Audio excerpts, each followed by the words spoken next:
Hey everyone, I'm Ron Klopfenstein, and you're in the hot seat on Media Monday. We want to welcome everyone who's streaming the video of this broadcast on Facebook Live, as well as our audio streaming audience at 955theheat.com, and those of you listening to our broadcast on 95.5 FM The Heat. Tonight we'll be hanging out with Lisa Fazio, a folkloric witch, herbalist, and writer. Aaron Woodman, who's released Becoming the Changemaker, a streaming series on YouTube, and Cleo Cupid from Cupid's Era Productions. She's got some sizzling, sexy surprises for the holiday season. Also, I'll take you to the Rome Art and Community Center, where the Alliance Classical Players presented Christmas at Downtown Abbey, one of my all-time favorite shows. But first, we go to the Uptown Theater for Creative Arts, where Utica DIY Shows held a punk, emo, metal concert that was a toy drive for our friends at ICAN. Here's my report. I'll have that story tonight on my YouTube channel, Facebook, and social media platforms at 9 p.m. And of course, this entire episode will stream Wednesday at 9 p.m. at uticaphoenix.net/Media Monday. Aaron Woodman joins me now in the studio. He's just released a series on YouTube called Becoming the Changemaker. The series is about civic engagement. It's to promote civic engagement, but it's a really comprehensive look at our democracy. Really, is that what you would say, Aaron? What's the point of your series? Yes, so I designed, this is part of a curriculum that I developed back early this year in February, because I wanted to be able to help educate people and guide people on ways to be civically engaged in our society here.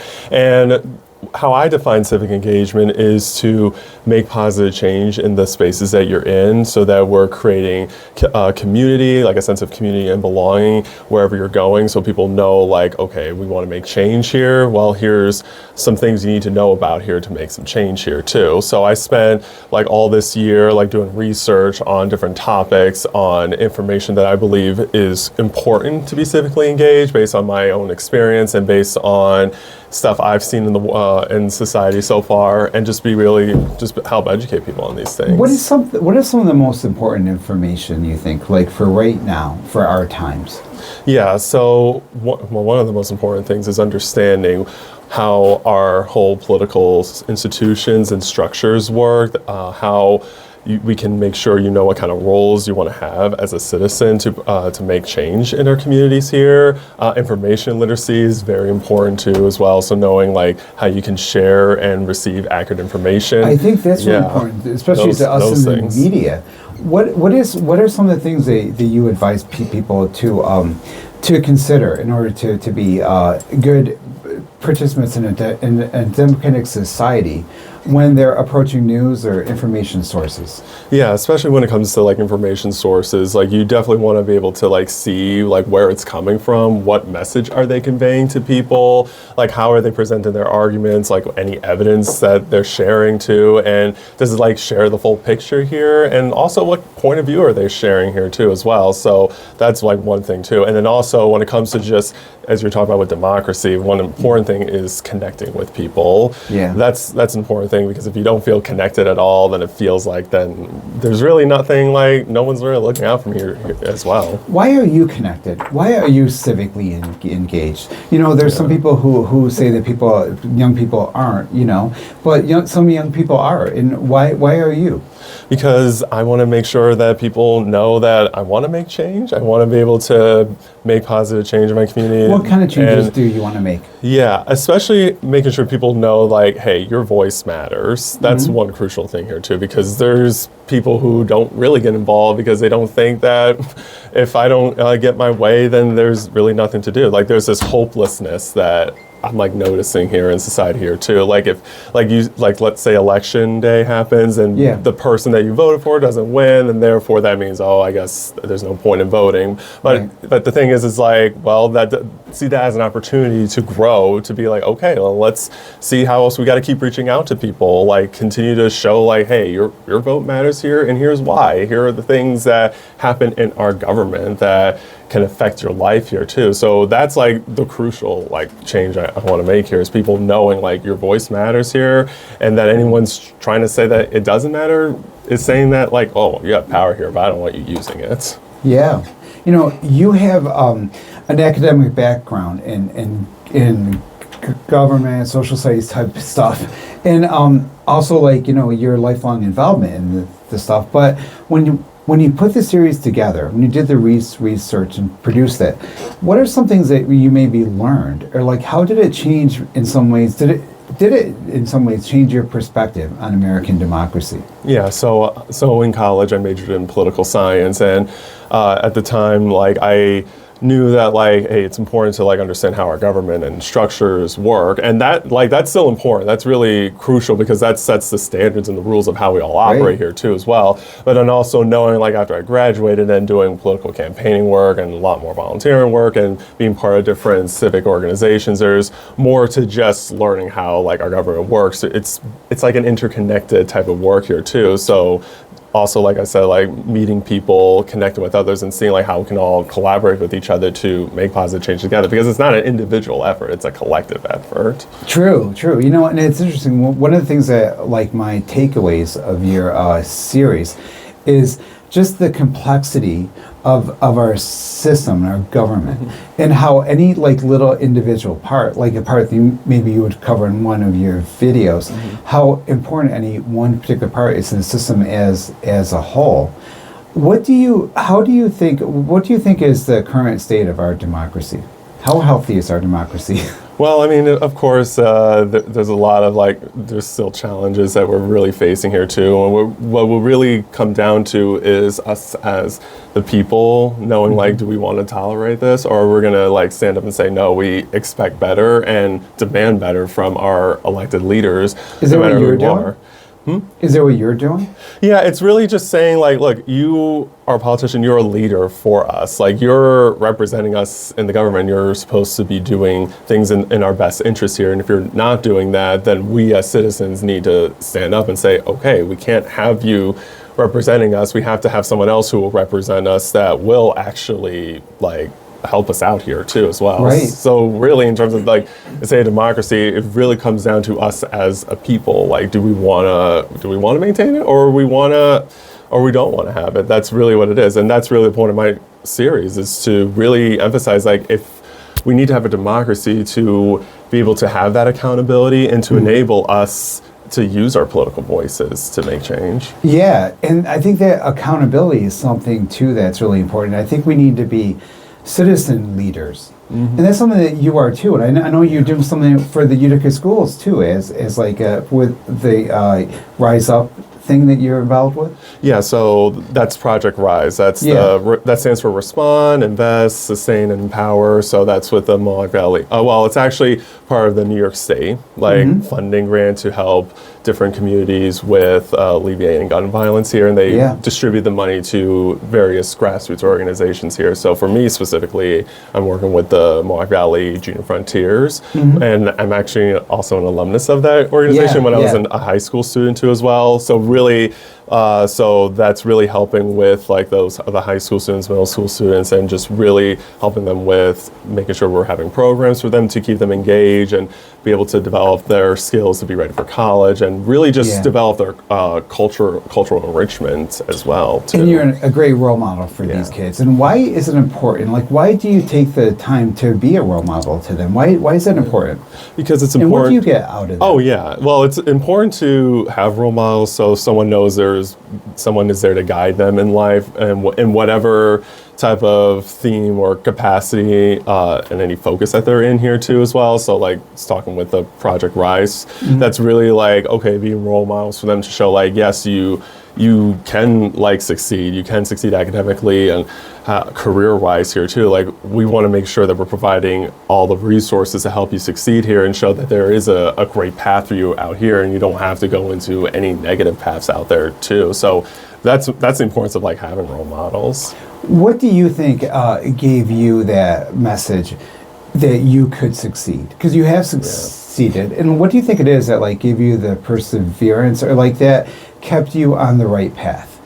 Yeah, it comes down to people that I was surrounded with throughout my life, then and right now, just really being around people who really want to challenge you to do better, but also want to encourage you to like, hey, you're doing this new thing out here, and we want to be able to like support you and uplift you here too as well, because it's really about showing that innovation to really like show up and just try new things out here too. So that's what like drives me, is like having people around me saying like, yes, you can do this, we're here to help you, and that's really important for everyone else here too, is to have like that support system.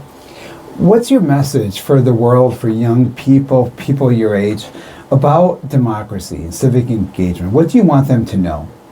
Yeah, I would like, as I like said before, like there's going to be a lot of wins and losses in life, and it's not just like our political system, just goes for anything in life here too as well. But just know that that doesn't mean that your moral value as a person is any less than it was before. Like your moral value is always the same. That goes with everyone here. So just know, like, if you're gonna face any setbacks in life, like don't use that as a way to feel bad about yourself. Like use that as a chance to just rise up and know like, what can I do better? What else should I do here too? So just like really like don't let the setbacks bring you down. Yeah. Do you want to tell us about the event?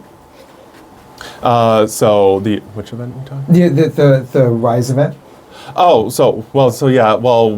For the Junior Frontiers, like so far what I've done is like I helped plan the HBCU festival. Yep. There was a trip there at Virginia, so a bunch of different like schools and youth groups coming down there. So I was helping plan the travel logistics, and there's going to be a lot more like programming on college education and those cultural enrichment programs coming up. And where can people find your series? Yes, so it's on YouTube called Becoming the Changemaker. So you'll know when you see the purple background with Becoming the Changemaker on there. When you click on, you'll see the banner up there as well. And then I'm also posting like highlights on my Facebook and Instagram that's under the same name as well. Great. Aaron Woodman, when we come back, we'll talk to Lisa Fazio, Cleo Cupid, and then we'll take you to Rome Art and Community Center for the Alliance Chamber Orchestra's Christmas at Downtown Abbey. You're in the hot seat on a Media Monday. I'll have more after the break. I'm Ryan Klopfenstein at the Uptown Center for Creative Arts, where Utica DIY Shows is presenting a concert toy drive. I'm with Jeff from Utica DIY Shows, the organizer of tonight's event. What is tonight's event? Tonight's event is a toy drive. We are going through ICAN and donating toys. Tomorrow I'm going to be getting musical instruments and art supplies, and we'll be giving those to kids that need them. Welcome to the toy drive! I think you'll love it. Get ready to do a lot of jumping, okay? A lot of dancing. You may throw a couple elbows around, you know, if you're really feeling the mood. It's fun. A lot of it's pretty fast. We have a couple chill songs, like a little bit slower. A lot of it is super, like, it hits you hard. It hits you like a truck. It's fun. It's really, during the whole thing, you're pushing each other around, you're having fun. You get very hyped up when you're playing this, and it's groovy. You want to dance? It's definitely groovy, but it's heavy. It's heavy though.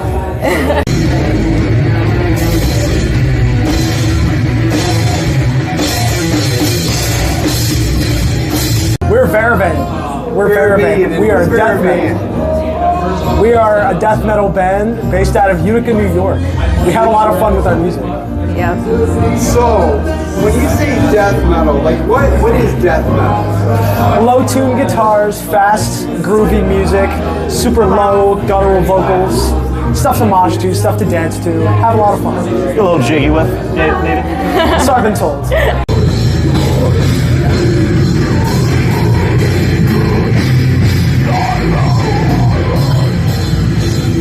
We are baseball but better. Every mom's favorite band. Yeah, Why do you say, so what kind of music do you guys play? I would say we do like an emo/punk music, I would say. Now what is that? What is emo music for people that don't know? Emo music, it's hard to define it. Medics, you know emo music? Yeah, just kind of hardcore emotional, I think would be the best way to explain it.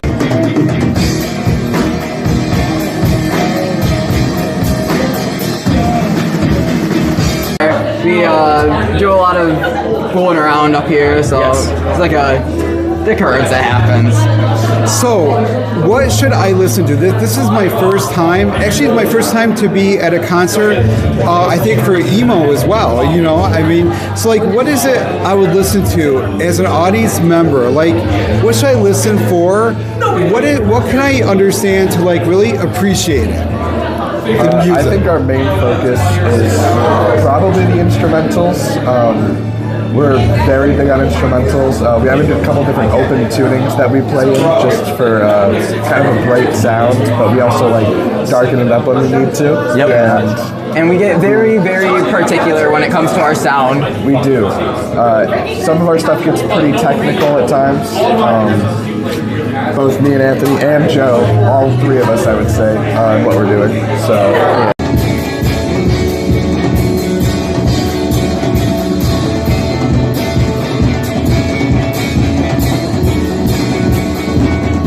So you talk about the connection between punk music and toy drives and charitable, giving back. Yeah. What is that connection?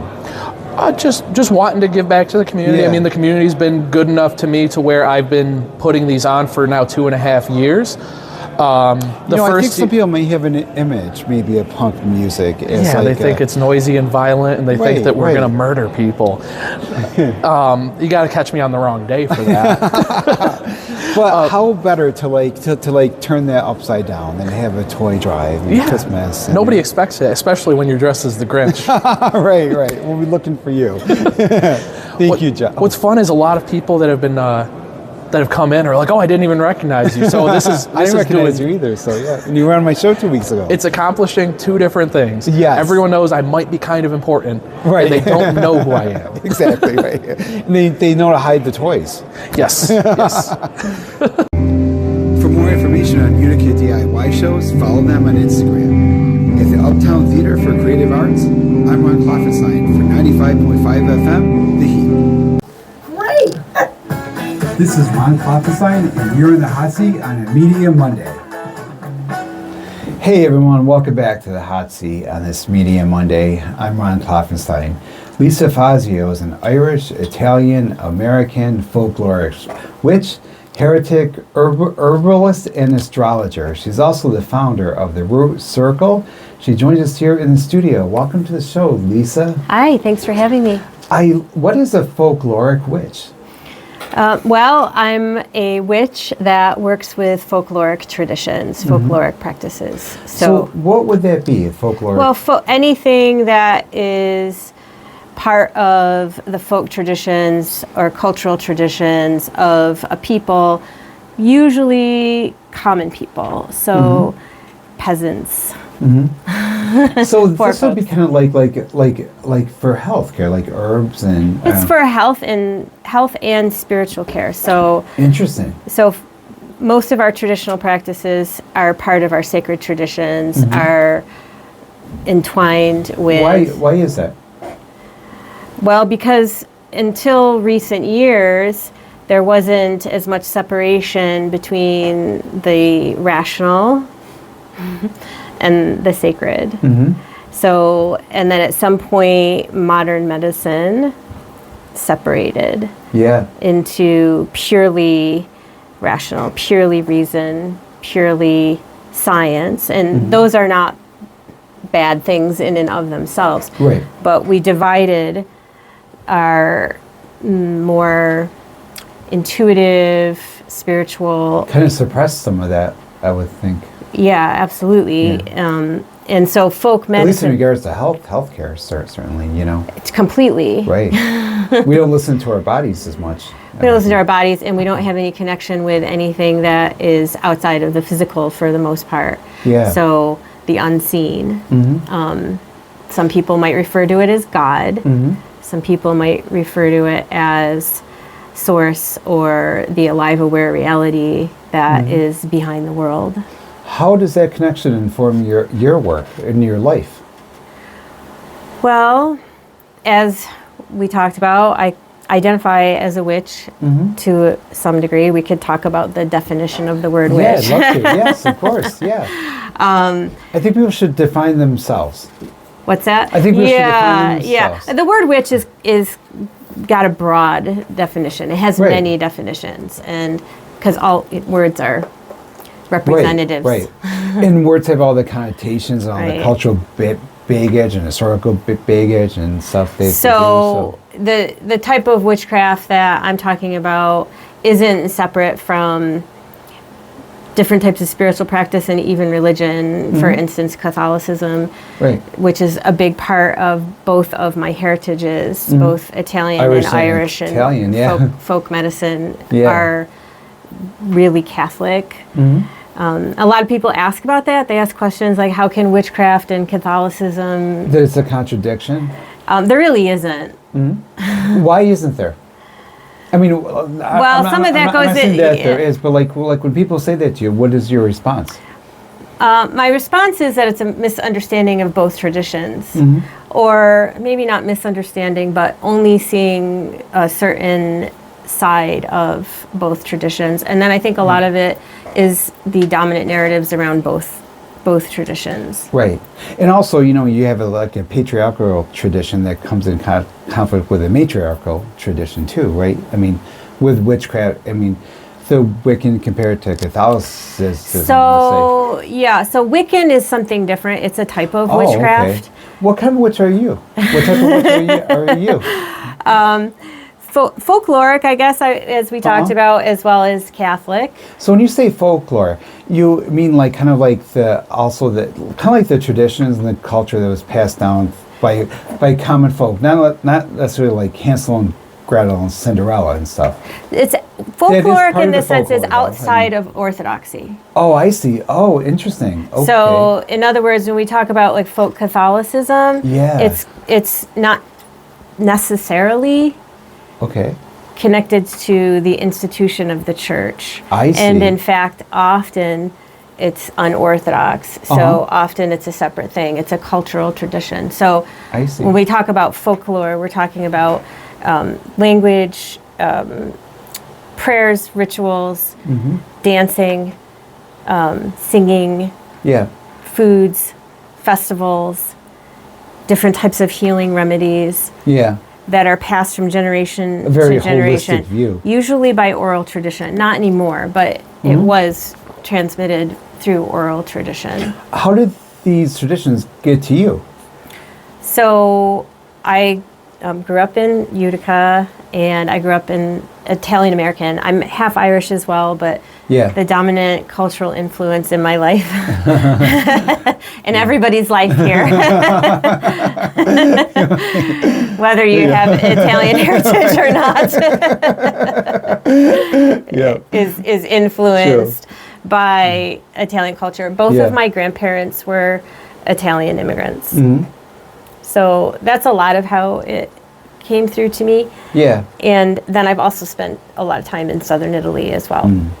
So when you're in southern Italy, or when you were growing up with an Italian tradition, when did the more the folkloric aspects and more of like the spiritual, the like more unorthodox spiritual, the witch side of it, or the healing side of it, when did that come into your philosophy or your mindset or your self-identity?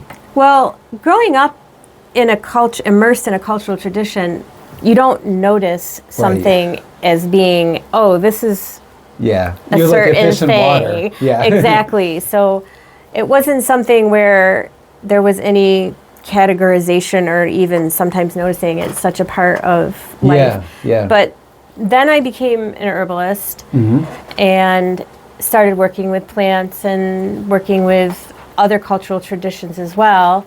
And that's when I could see that a lot of what I had been influenced by growing up was part of a greater tradition of healing that we see iterated in many cultures all over the world. So when did you first start to see some examples of when you got into herbalism or herbs, when did you first start to realize there's a connection between Catholic culture or folkloric culture and herbs, and whether there was a long I was going to say centuries of tradition behind it? Yeah, I would say when I came into contact with different types of neo-pagan witchcraft, and maybe some Wicca, which you can find in the herbal community, a lot of that. Why do you think that is? I think, again, because it's counterculture. I think because they're often working outside of orthodoxy, in particular medical orthodoxy, when we're talking about herbal medicine. And there's people who work with both, but often it was kind of a form of resistance, you could say, as well as a way for people to become empowered in their own health in the face of the medical industrial complex, which is life-saving, we know, but also often people don't even have access to it in terms of having health insurance. And then also, this is a poor community. I live in Newport, New York, which is also a poor community. We have substandard health care, and so how does your work help people to keep or to reattain their good health? Well, some of it is really simple. The way that I started was just with herbs that were in my spice cupboard. So what were some of the first things that you did? Gargled with cinnamon. And what did that do? That's for strep throat. I've heard of that as an antibiotic. It is. I mean, it is. Now, just because we're on the radio, people should not we're not diagnosed. Yes, true. You should go to your doctor. But so. But there's times like where things have benefited us personally, and it's okay to say that. I'm someone who colloidal silver, something that's helped me tremendously. I'm not prescribing it, but I'm saying like it did help me a lot. And there's times I believe in Western medicine, but I also believe in the things that have been around for centuries and the things that are on Earth, to help us. And when did you start to realize that there's a lot of wisdom and knowledge and a lot of really power behind all this?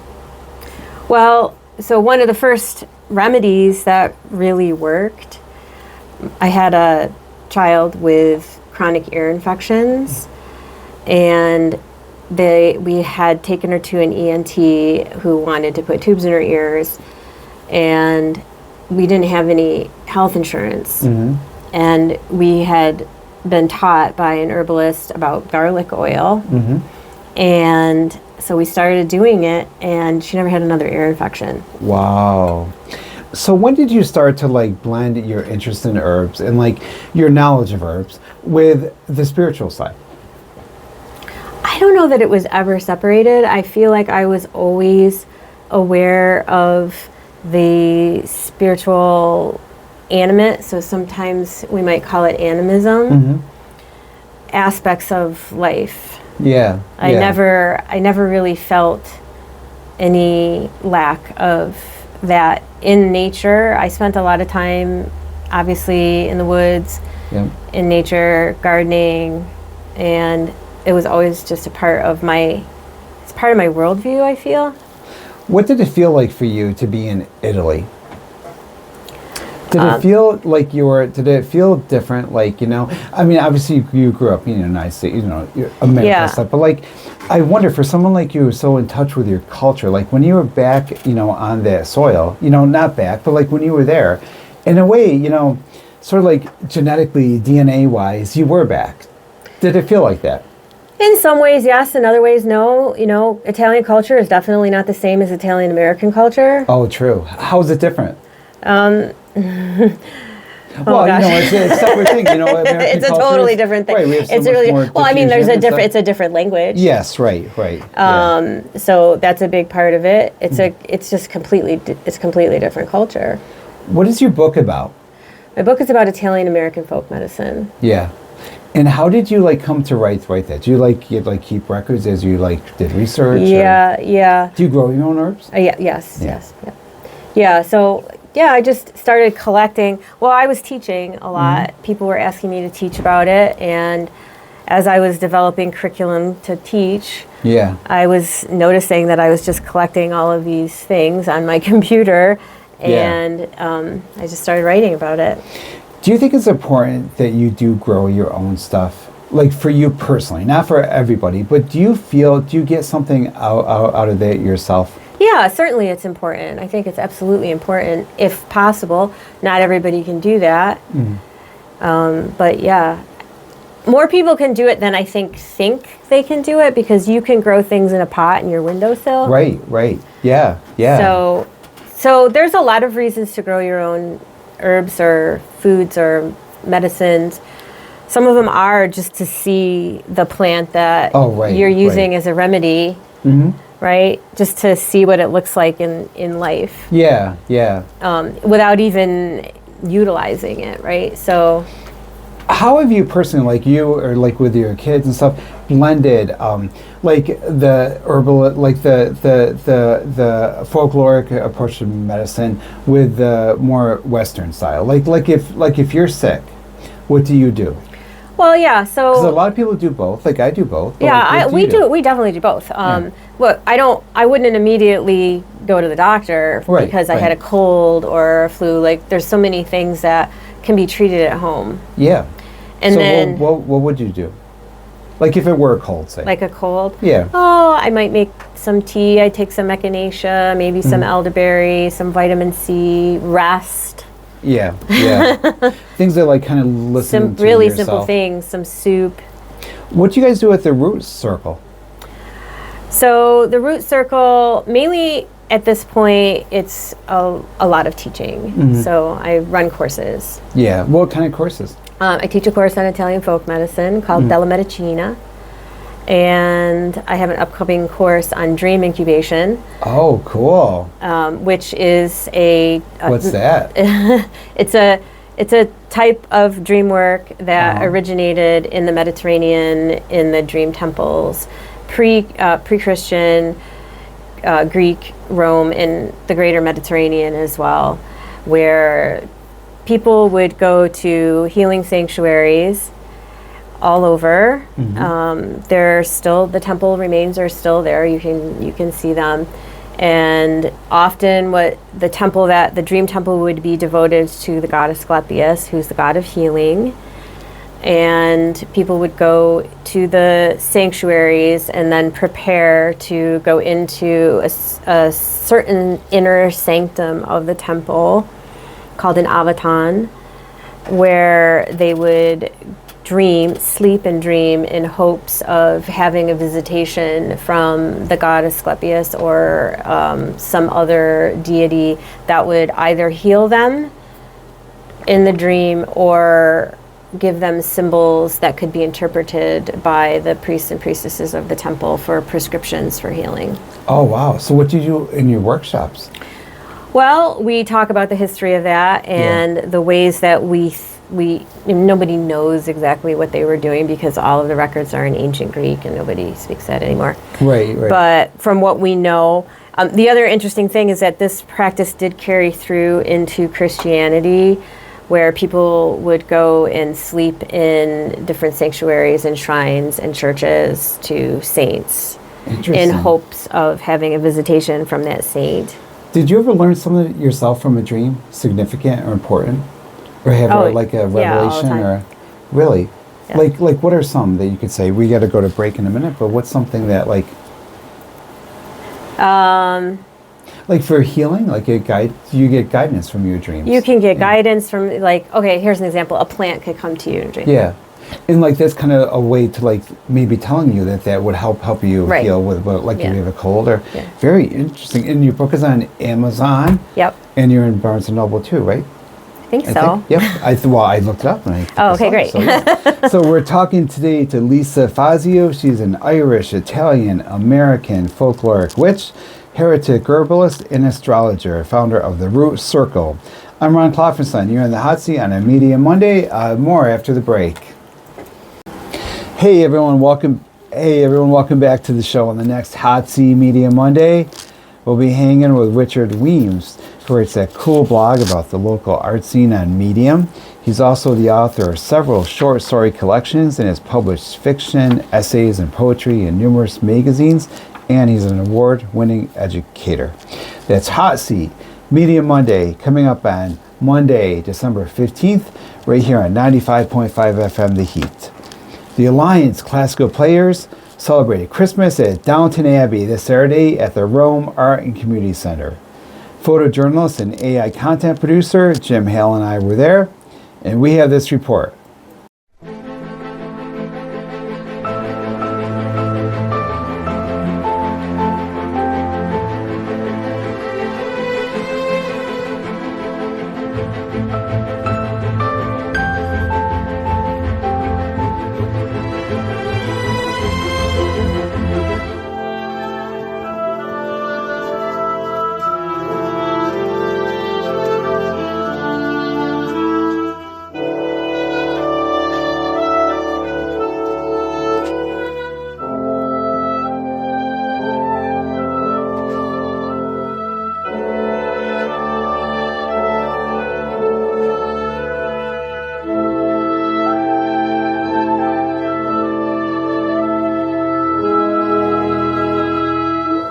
I'm Ron Clauferson at the Rome Art and Community Center, where the Alliance Classical Players is presenting Christmas at Downtown Abbey.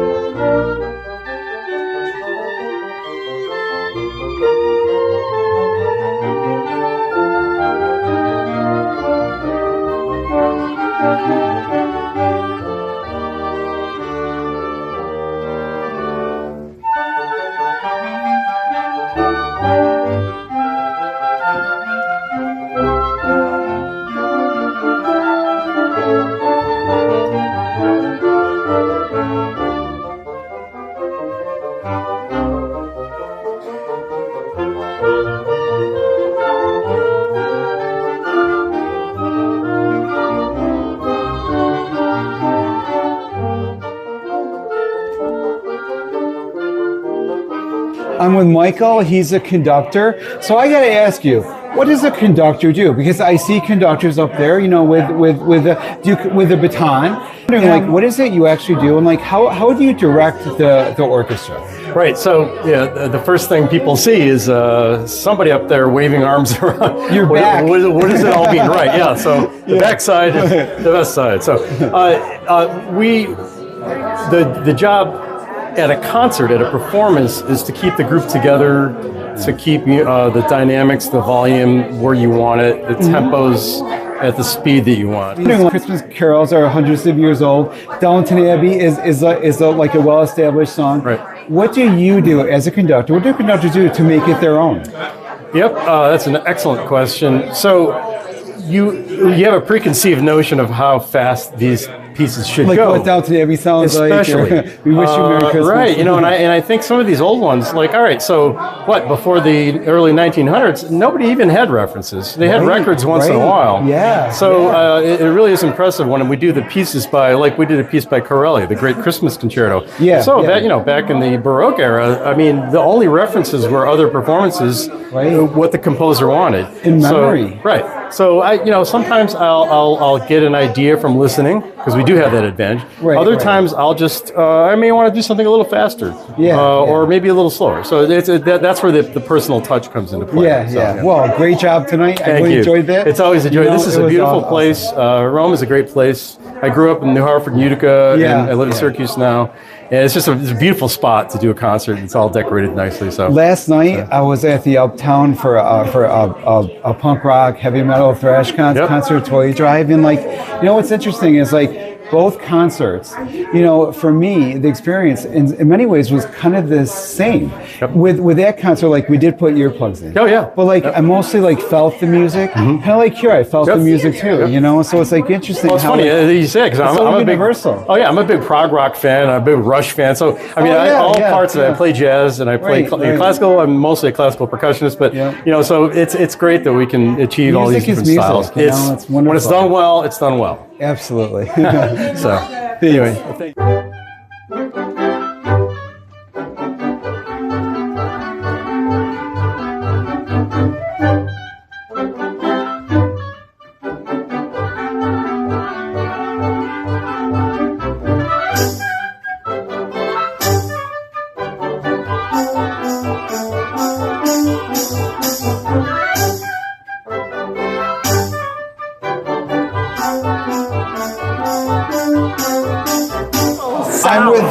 I'm with Kristen, and Kristen, you play the clarinet. Do you feel that the clarinet is especially appreciated in Christmas music and in classical music? Absolutely. It's always the heart of the sound, kind of the center of the sound.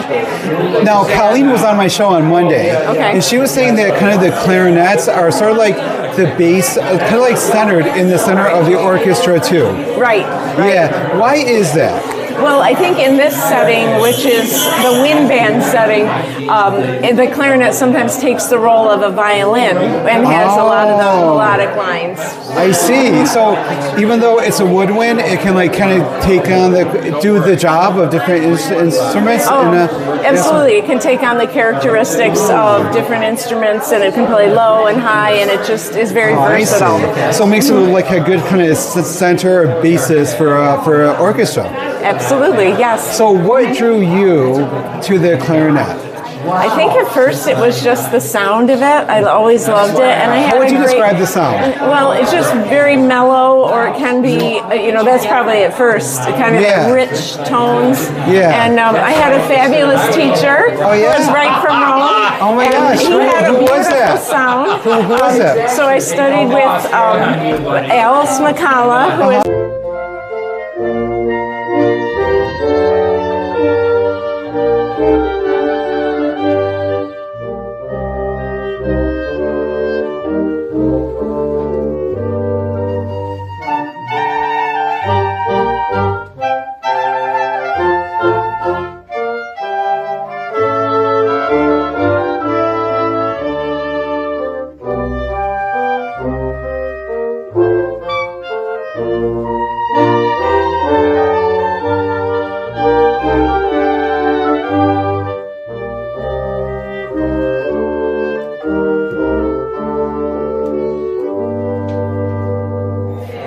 I'm with Ted Lenio, and you were the narrator. Is that what the storyteller tonight? Yeah. And I love that the stories were made by ChatGPT.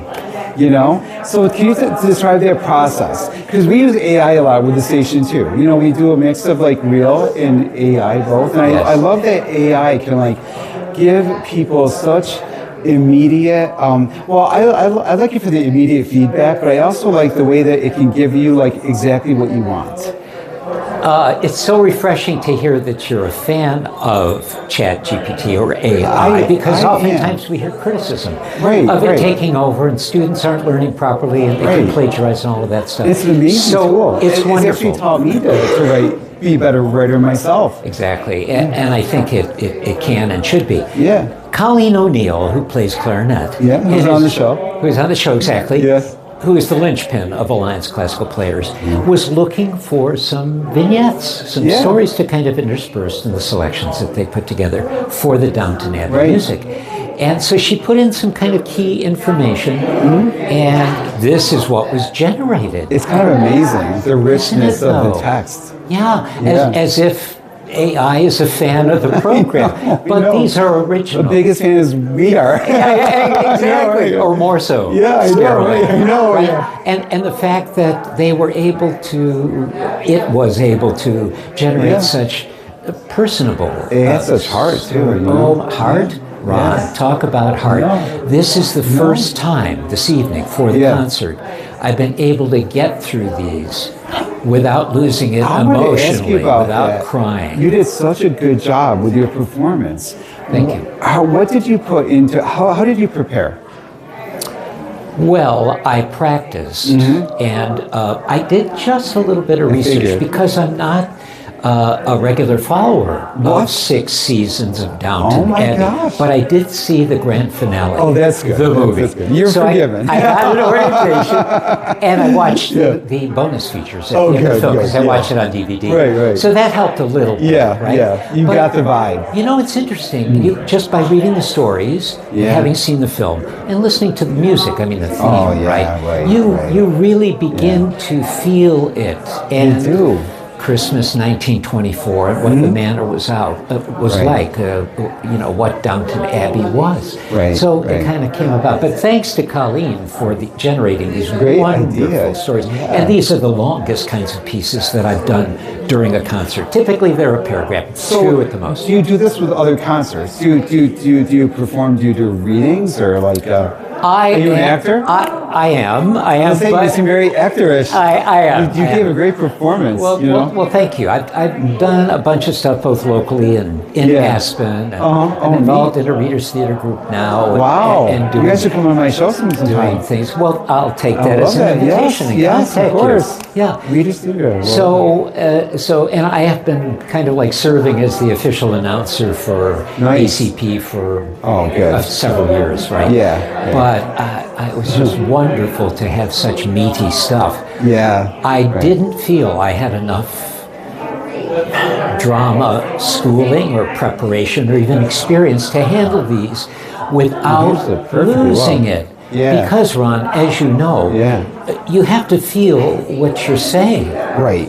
And with poignant things, you risk breaking down and becoming a mess, a mush bag. Especially in this setting, How did the setting add to the performance? You walk in here and you see the Christmas lights and the tree and the decorations, and you feel like you're there already, even before you begin. That's so fortuitous. How did you feel? That's so fortuitous.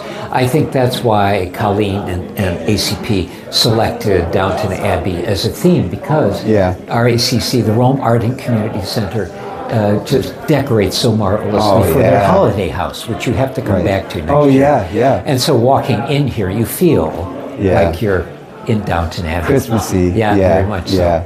But let me say, for the benefit of the camera and audio, how much I enjoyed your interview with Colleen and Beth. Your questioning had such enthusiastic curiosity to it.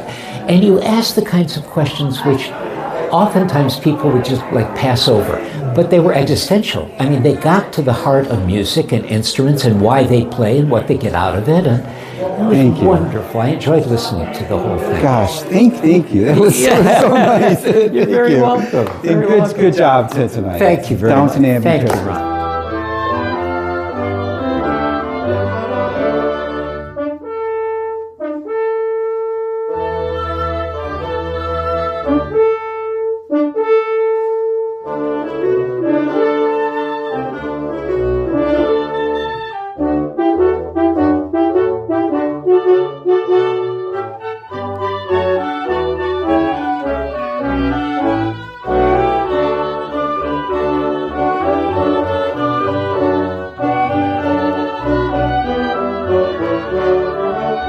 Tonight's concert put everyone in the Christmas spirit, and the Alliance Classical Players have more concerts planned for 2026.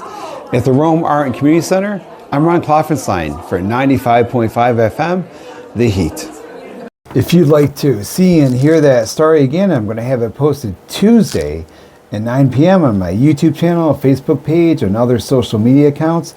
I'll have the whole episode online Wednesday at uticaphoenix.net/Media Monday. We're joined in the studio now by Cleo Cupid, who's going to be hanging out with us more this month. Cleo, you have a lot of cool events coming up, one of which I will be on Thursday. Tell me about that. Yes, so I have an event. Hi, everyone. I'm Cleo Cupid. I've been on once before. Thank you for having me again. Of course, one of my favorites. Yes, thank you. I have an event this Friday. It's Revealed, the Art of Burlesque. It's a showcase to showcase all of my students that have gone through the 8-week class with me. 8 weeks of training. They're going to get to show off their skills. How I'm so excited. They've all developed very unique and impactful acts. They're all very different. I won't say there's a single one that's alike the other, much like the people that are doing it. Yep. We're at the Portal, which is at 412 Main Street in Utica. And down in Big Square, right? Yes, down in Big Square. And if you haven't been there yet, what are you doing? I've seen pictures of it. It's beautiful. I can't wait to see it on Thursday in person. It's Friday. Friday. Friday. Okay, Friday. The Oh, it is 12th. Friday? Yes, Okay. Friday the 12th. It's good I had that to think said about that. it. Yes, Friday I'm the so 12th. bad with numbers. No, I am too. I had to, that's why I wrote it down. I was like, I have to remember. Thursday. I don't know. Anyway, so But yes, it's beautiful in there. It's just it's a very welcoming space. It's a space that, This is open to the public too, right? Yes, it is. Yeah. I would encourage you to buy tickets earlier than later because there is limited seating, but it's $25 a ticket, and all of that money will go to the students and split between them because it is very, very important for all of the people who Artists perform. to get paid. Yes, we just were talking about that. And there's a really another big event coming up on New Year's Eve, yes, right? there is. Tell us about that. So Happy New Year is a New Year's Eve cabaret. I am hosting it and producing it. Happy New Year. You're going to see a couple of rears. It is held at the former That Place, for those of you who know where that is. Very historic, which is, I had it written down, 216 Bleecker Street in Utica. Isabel, the owner of it, is very grateful to let us be there and throw this huge party to say goodbye to 2025 and hello to 2026. It'll feature burlesque, drag, live singing, sideshow. I have pole artists coming. Oh my gosh. Those that were there for Fringe Festival back in July. Yes, and I thought Fringe Festival was amazing. Oh, thank you. Well, it's going to be part 2. Fringe Festival is one of the best things they have happening around It here. was I was so honored to be a part of that. It really was something fantastic. And you'll see a lot of not the exact same cast, but you'll see a lot of the same cast for that are here. The pole artists will be the same. So we're really excited, and it's just going to be a great way to, this year was so big for me and my business. I'm just so excited to ring in the new year with everyone and to be at such a historic place here in Utica. We are so excited to have you here. And you're going to be back on the show more, and I'll be at your show on Friday, and I'll have a Friday the next Monday. Yay. Where can people get more information about Cupid's Arrow Productions? So you can go to our Facebook page, Cupid Arrow Productions. Cupid is Q-U-P-I-D. Arrow is the regular spelling, Productions. You can follow me on Instagram, the same handle, or you can follow me on my page at Cleo Cupid on Instagram. So. We've been talking today to Cleo Cupid. Follow Cleo Cupid Productions on Instagram and Facebook. Thank you for tuning in tonight. We'll have this episode of Hot Scene Media Monday online Wednesday at 9 p.m. Our sound engineer is Jonathan Brooks. He's DJ Jay Easy. He's up next with the Easy Ride Home. Jim Hale records the show for YouTube and podcast. He's our AI content producer. Nabil Khan and Stefan Rabitsky are our associate producers. And I'm your host, Ron Kloffenstein. I'll be back next week with another Hot Seat Media Monday.